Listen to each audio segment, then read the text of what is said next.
E a pessoa divorciada? Se ela for divorciada por causa de adultério, se ela foi traída, ela pode casar novamente? Porque em Mateus capítulo 19, versículo 9, diz o seguinte: o Senhor Jesus fala: eu vos digo, porém, que qualquer que repudiar a sua mulher, não sendo por causa de fornicação, e casar com outra, comete adultério. E o que casar com a repudiada também comete adultério. Esse versículo, irmão, ele tem gerado muita polêmica no meio cristão em relação ao divórcio por causa de adultério. Muitos pastores, a maioria, interpreta esse texto como Jesus estando dando aqui o álibi ou a permissão para um segundo casamento no caso de adultério. Ou seja, alguns pastores acreditam, algumas pessoas acreditam que se um homem adulterar contra a sua esposa, ele anula o seu casamento diante do Senhor e a esposa tem o direito de casar com quem ela quiser. Tá? Do mesmo jeito, se a esposa trair o seu marido, ele teria o direito de casar com quem ele quisesse. Alguns pastores pensam assim. Inclusive, na Bíblia de Estudo Pentecostal, que é uma Bíblia comentada por teólogos assembleianos, alguns teólogos assembleianos, não todos, obviamente, mas os teólogos que comentaram aquela Bíblia, eles dizem o seguinte: se por acaso um homem adulterar contra a sua esposa, os crentes, um irmão da igreja, adulterar contra a sua esposa e deixar ela por outra mulher, a mulher traída tem o direito de casar com outro, mas aquele homem não, aquele homem está em adultério. Porém, a mulher traída tem o direito de divorciar e casar com outro, e ela não fica em adultério. Alguns teólogos assembleianos creem assim, tá? E o homem que traiu, ele está com a sua amante e está em adultério. Mas, olha o que é que alguns teólogos que comentaram a Bíblia de Estudo Pentecostal disseram: mas se aquele homem que traiu sua esposa e agora está com outra mulher, ele está em adultério. Mas se este homem e a sua amante se converterem, vierem para a igreja, então ficarem certinho na igreja, então eles estão livres do adultério. Então, irmãos, essa interpretação desses teólogos, elas produzem o que no coração das pessoas? O seguinte entendimento: que o homem pode divorciar, pode trair sua mulher, trocar de mulher 10 vezes, desde que ele volte sempre para a igreja com a sua amante, aí fica tudo bem com ele. Por exemplo, ele traiu a esposa, ficou em adultério, aí casou com outra mulher, tem adultério. Só que agora ele veio para a igreja, o adultério dele está perdoado, está tudo certinho. Aí ele vai, deixa essa mulher, essa segunda mulher que ele está com ela, casa com outra e fica em adultério também. Mas aí, se ele voltar para a igreja com essa terceira mulher, vier para a igreja, então fica tudo certinho com ele. Então, quer dizer, no entendimento desses teólogos, basta a pessoa estar na igreja que o adultério está perdoado. Então, quer dizer, é um entendimento, é uma compreensão errada, é uma interpretação errada desse texto, é uma exegese errada desse texto, porque eles estão incentivando, mesmo sem perceber, as pessoas a separar quantas vezes quiser, a atrair o seu cônjuge quantas vezes quiser, desde que essa pessoa venha para a igreja com a sua amante ou com seu amante, então fica tudo bem com ele. E isso é um entendimento errado. É um entendimento errado porque, de fato, esse texto ele tem gerado essa divergência, tem gerado essa conturbação de interpretação. Não é que o texto esteja errado. As pessoas, quem tem interpretado errado, quem tem compreendido errado esse texto, por exemplo, nós não vemos em nenhuma outra passagem bíblica, a não ser em Mateus, Jesus se referindo dessa maneira. Em todas as outras passagens ele diz que não pode casar. Não pode casar, não pode casar. Diz em 1 Coríntios capítulo 7, em Romanos capítulo 7, em Marcos capítulo 10, em Lucas capítulo 18, então, Lucas capítulo 16, perdão. Então sempre ele está dizendo que não pode casar de novo. Não pode casar. Só que quando chega nesse texto, vem esse conflito. Então, quer dizer, há muitos outros textos que dizem que não pode casar de novo, e há um único texto dizendo que pode casar novamente, sem ficar em adultério. Então, é como a gente sempre diz, irmão, a doutrina, quando nós vamos interpretar textos sagrados, uma regra que eu uso para mim e para o nosso ministério é que se eu vou interpretar um versículo, ele tem que estar alinhado com todo o resto da doutrina. Um exemplo clássico que eu gosto de usar é aquela passagem de 1 Coríntios capítulo 9, quando o apóstolo Paulo está falando do sustento de um homem que vive da obra, que anuncia o evangelho, que prega o evangelho, que viva também do evangelho. Algumas pessoas pegam aquele texto para dizer que está aqui, Paulo está dando um álibi, ou está dizendo que pode vender o evangelho, pode negociar os dons de Deus, que quem anuncia o evangelho viva do evangelho, então pode vender, pode negociar, pode cobrar. Então algumas pessoas pegam aquele versículo e criam essa doutrina. Só que, se eles interpretarem esse versículo dessa maneira, ele vai estar contrariando o que Jesus disse em Mateus 10:8, de graça receber, de graça dar. Jesus se referia aos dons. Ele vai estar contrariando o que Jesus fez lá no templo em Jerusalém, quando expulsou quem comprava, quem vendia, e disse: a casa do meu pai é casa de oração, vocês transformaram ela num covil de ladrão, numa casa de comércio.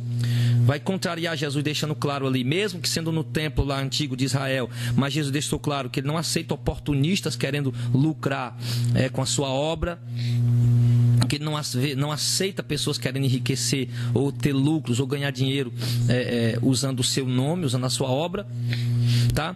E ali também vai estar desprezando o que diz também lá em Atos capítulo 8, quando Simão ofereceu dinheiro, o Simão mágico ofereceu dinheiro a Pedro e a João pelo dom de Deus, e Pedro disse que o dom de Deus não estaria à venda, que aquilo foi uma prática iníqua, que aquele homem não tinha um coração reto diante do Senhor, que ele pegasse o dinheiro dele e fosse para o inferno com ele, que ele tinha que se arrepender desse pecado. Então Pedro considerou algo gravíssimo ter oferecido dinheiro pelo dom de Deus. Então, se nós temos que entender que essa interpretação de 1 Coríntios capítulo 9 despreza todo o resto da doutrina. Então, é uma interpretação equivocada. Se eu tenho vários textos que dizem uma coisa, então eu tenho que interpretar obrigatoriamente aquele texto para se alinhar com o resto da doutrina, e não um texto que venha contrariar toda uma doutrina baseada em vários versículos. É o que está acontecendo com esse texto de Mateus sobre o divórcio. Jesus disse no versículo 9 de Mateus 19: eu vos digo, porém, qualquer que repudiar a sua mulher, não sendo por causa de fornicação ou fornicação e casar com outra, comete adultério. E quem casar com a repudiada também comete adultério. Observe o seguinte: Jesus não está falando adultério, ele está falando fornicação ou prostituição. Em algumas traduções diz fornicação, em outras traduções dizem prostituição, as traduções mais corretas. Nenhuma tradução diz adultério. Se disser, está equivocada, porque o texto no original ele diz porneia, que significa prostituição ou fornicação. Se o texto no original dissesse moicheia, então de fato a palavra correta seria adultério. Mas por isso que a maioria das traduções bíblicas não diz adultério, diz fornicação ou prostituição, porque no original está escrito porneia. E a palavra fornicação, prostituição, fornicação e adultério, vamos colocar só esses dois para não confundir a mente dos irmãos, tá? Fornicação e adultério, elas têm um sentido totalmente diferente uma da outra. Por exemplo, a fornicação, que é o que o texto diz, no grego original é porneia, que significa o quê? Relação sexual ilícita entre pessoas que não constituíram uma união marital, ou seja, entre pessoas solteiras. Aquele tipo de ato sexual, por exemplo, o camarada solteiro, ele tem um apartamento dele e toda noite ele traz a namoradinha dele para fazer sexo. Isso é porneia, isso é fornicação, é prostituição. O camarada não constituiu uma união marital, eles não conversaram para constituir um lar, uma família, um casamento, eles não se uniram maritalmente. Ele apenas traz a namorada dele para passar uma semana com ele, né? Nos feriados, passa o dia com ele, no final de semana, passa o final de semana com ele. Enfim, então é apenas um ato de fornicação, de porneia, porque eles não constituíram uma união marital, eles são solteiros, tá? Então é isso que a palavra porné significa. É essa relação sexual ilícita, no sentido de duas pessoas estarem cometendo o ato sexual sem serem casadas. E já a palavra adultério, ela que é moicheia no original, ela significa algo diferente. Significa relação sexual extraconjugal, que se dá quando uma pessoa casada trai o seu cônjuge. Então, a palavra adultério, moicheia no original, seria quando, por exemplo, um homem é casado, tem a sua esposa, tem a sua mulher, e ele trai ela com outra pessoa. Ou então a mulher casada tem o seu marido, tem o seu esposo, moram juntos, tem uma união marital e trai ele sexualmente com outra pessoa. Então isso seria a moicheia, o adultério. Aí alguém pode dizer, e é o que o texto está falando, o texto de Mateus 19:9 está dizendo, porneia, prostituição, ou seja, o ato sexual de duas pessoas que ainda não se uniram maritalmente. Aí alguém pode dizer, mas pastor, é que em algumas passagens da Bíblia chama de adultério e em outras ele chama de prostituição ou porneia. Sim, mas é a mesma coisa. E eu lhe digo, meu irmão, com certeza não é a mesma coisa. As Escrituras distinguem muito bem as duas atitudes, essas duas palavras. Por exemplo, para você não ficar com dúvida, as Escrituras mostram num texto só as duas palavras juntas. Lá em Hebreus 13, verso 4, por exemplo, venerado seja entre todos o matrimônio e o leito sem mácula, porque aos que se dão à prostituição, porneia, e aos adultérios, moicheia, Deus o julgará. Está aqui o texto, está escrito assim. Aos que se dão à prostituição, porneia, e aos adultérios, moicheia, Deus o julgará. As duas palavras juntas. Mateus 15, 18 ao 20. Mas o que sai da boca procede do coração, e isso contamina o homem. Porque do coração procedem os maus pensamentos, adultérios, moicheia, fornicação, porneia, furtos, falso testemunho e blasfêmia. São essas coisas que contaminam o homem. Mas comer sem lavar as mãos, isso não contamina o homem. Então você vê de novo em Mateus 15, no verso 19, palavra adultério, moicheia, e a palavra fornicação ou prostituição, porneia, juntas. Então entenda o seguinte, se as duas palavras significassem a mesma coisa, elas não precisariam estar juntas num versículo só. O Senhor diz que, quando o Senhor diz, Deus julgará os adúlteros e os prostitutos, os que praticam a moicheia e a porneia, o Senhor está dizendo o quê? Que Deus vai julgar os casados que traem seus cônjuges e os solteiros que vivem na prática do ato sexual ilícito sem serem casados. É isso que ele está falando. Que do coração procedem adultérios, moicheia, ou seja, o homem casado que deseja relação sexual com outra mulher, e do coração também procede fornicação, porneia, prostituição, Mateus 15, 19. Ou seja, o solteiro que deseja o ato sexual com outra mulher, com uma mulher. Então, ele mostra os dois textos juntos. Então, é assim que a gente procura interpretar o texto, fazer uma exegese correta, né? Uma interpretação, né? Correta, usar a arte da hermenêutica da forma correta, essa interpretação da forma correta. Se moicheia e porneia fosse a mesma coisa, não precisava estarem juntos. Se o Senhor dissesse que Deus vai julgar os que praticam a porneia, a prostituição, ou seja, os solteiros que praticam ato sexual sem serem casados, então a gente ia dizer, será que Deus também vai julgar os que adulteram, os casados que traem? Então a gente fica com dúvida, mas então o Senhor colocou os dois exatamente para deixar claro. Deus vai julgar tanto os que praticam a porneia, a prostituição, sem serem casados, como os que praticam a moicheia, o adultério, sendo eles casados, né?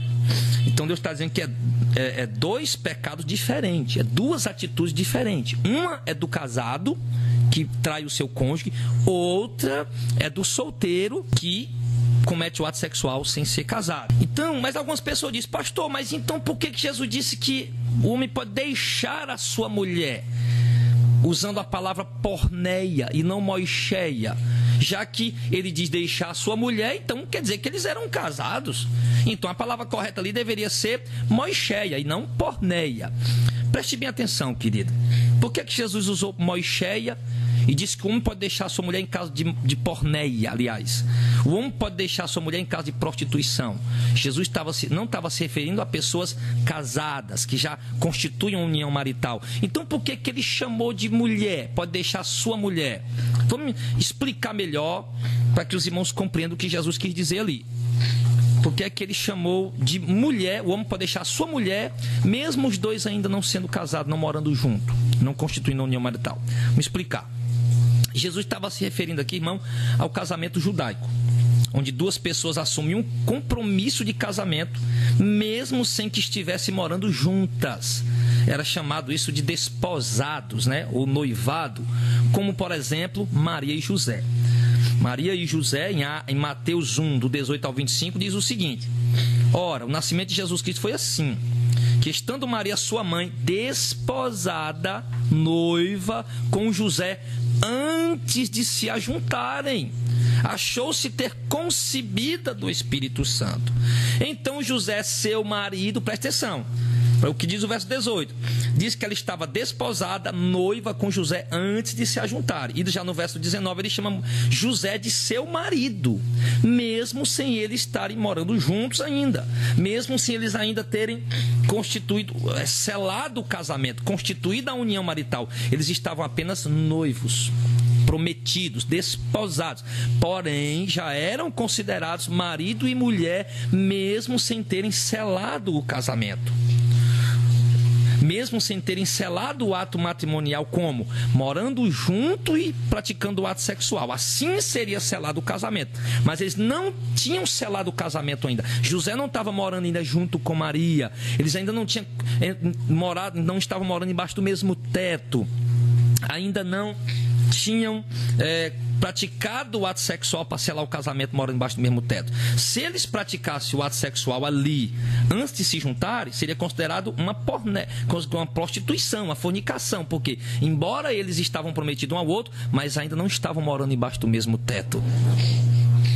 Porque aí pode surgir a pergunta: pastor, e o casal que é noivo, que está namorando, um namoro santo, sério, de que já vão casar, eles podem praticar o ato sexual? De modo algum, de modo algum.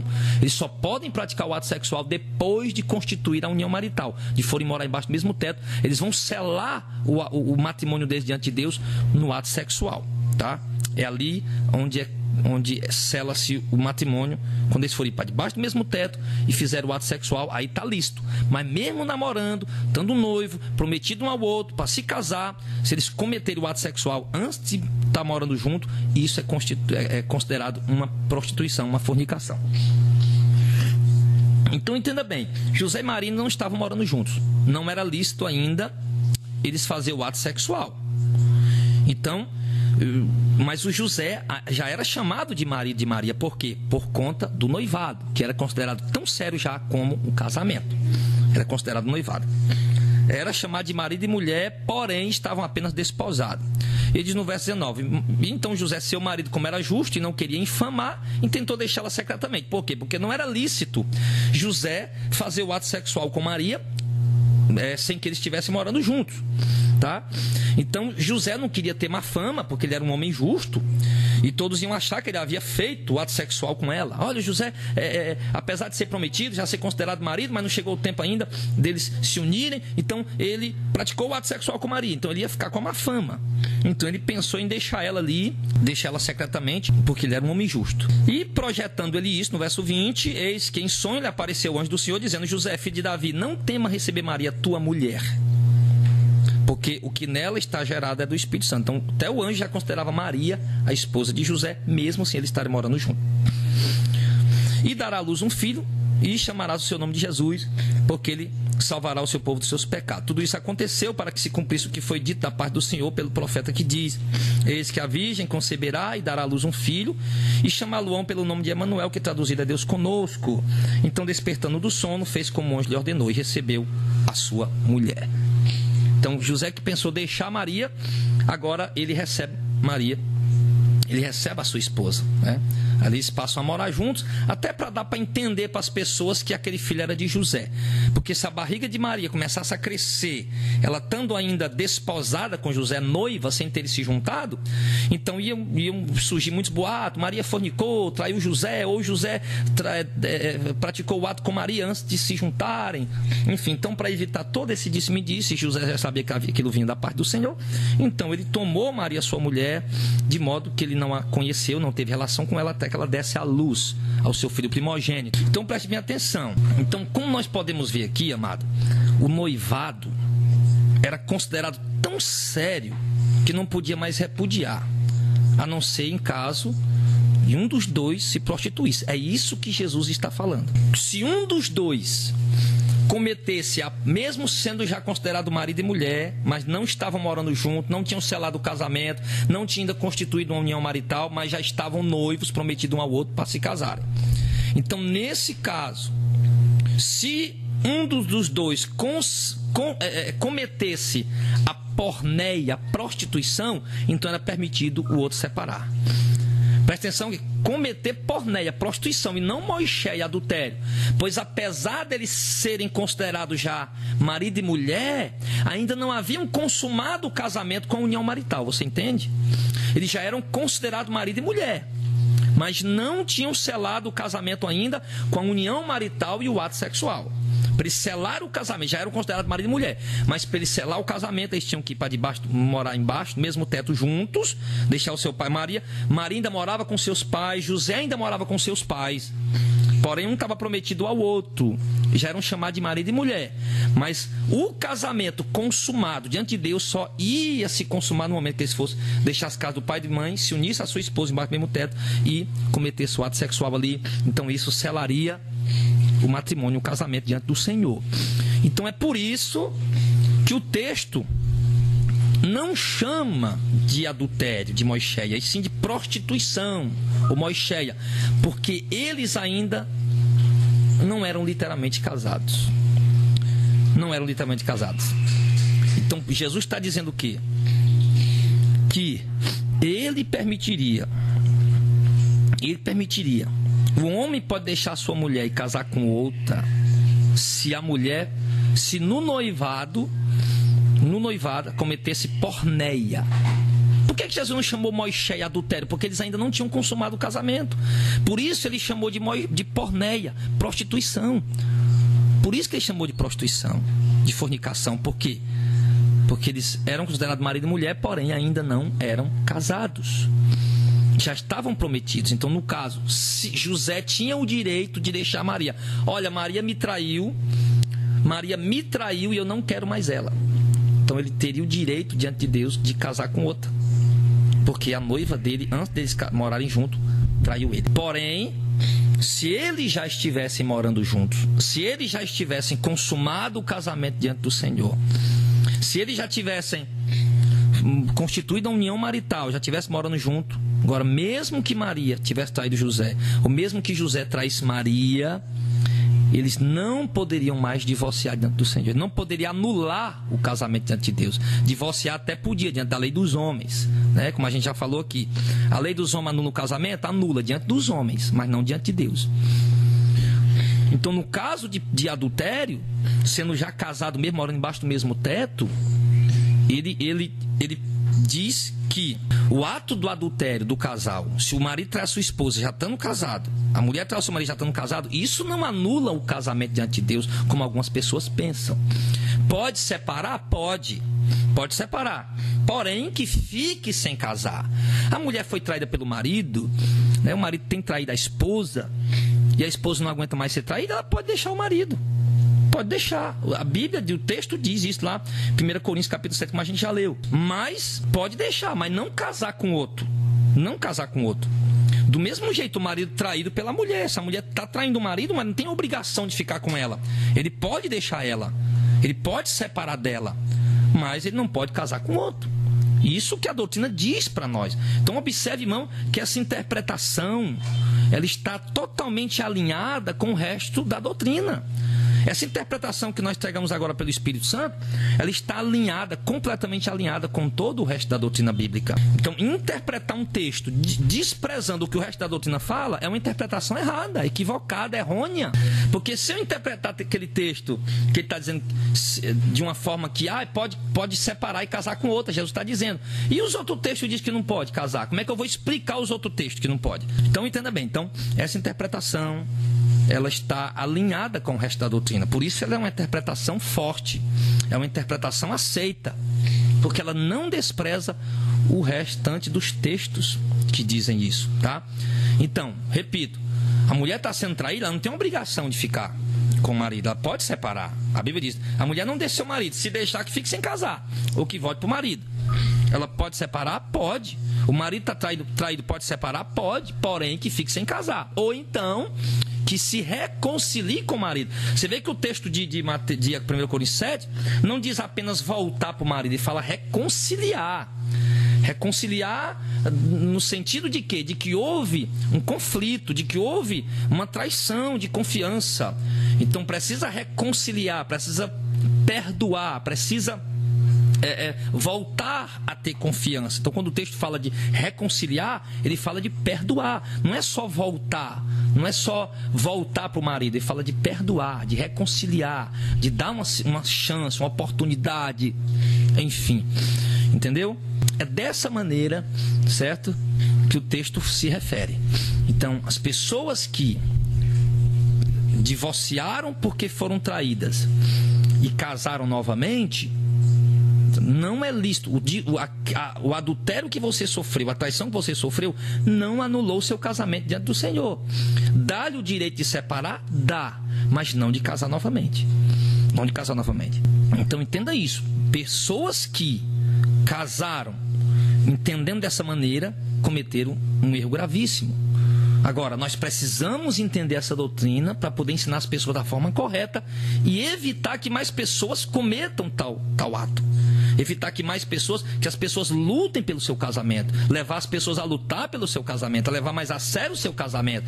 Né? Porque eu acho que tem marido aí que tá doido para levar um chifre da mulher só para poder casar de novo. Tem mulher crente aí que tá doida para o marido trair só para poder casar de novo. Tem mulher que fica até empurrando o marido para cima de outras mulheres. Ou homens que ficam até empurrando a mulher para cima de outros homens para poder ver se a mulher trai ele, se ele fica livre para casar com outro. E isso é um entendimento errado. Isso é uma interpretação errada que despreza todo o resto da doutrina, tá? Então, você foi traído, perdoe o seu cônjuge. Dê a ele uma chance, dê a ele uma oportunidade, tá? Lute pelo seu casamento, lute pela restauração do seu lar.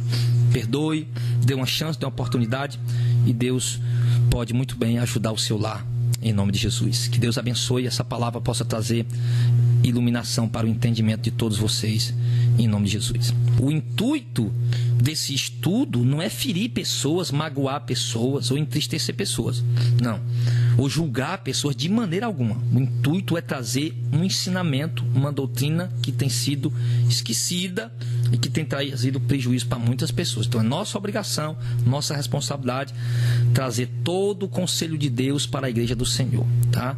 Então não é colocar um fardo em cima de algumas pessoas, como alguns acham que esse é o nosso intuito. Não, de maneira alguma. É apenas ensinar, orientar, tá? Então, que cada um aceite essa palavra e ore a Deus para que Deus lhe ajude e lhe conduza dentro dessa verdade, em nome de Jesus. Há muitas outras interpretações sobre esse assunto, sobre esse tema, tá? Eu não quero aqui desprezar nenhum pastor por conta dessas interpretações. Eu sei o quanto é difícil pregar essa doutrina, tá bom? Mas nós temos que ter cuidado, porque de repente estamos pregando errado, ensinando errado, empurrando as pessoas a um segundo casamento, empurrando as pessoas à prática do adultério. Então nós temos que ter cuidado ao tratar desses assuntos. Em nome de Jesus, é uma responsabilidade muito grande. Que Deus tenha misericórdia de nós.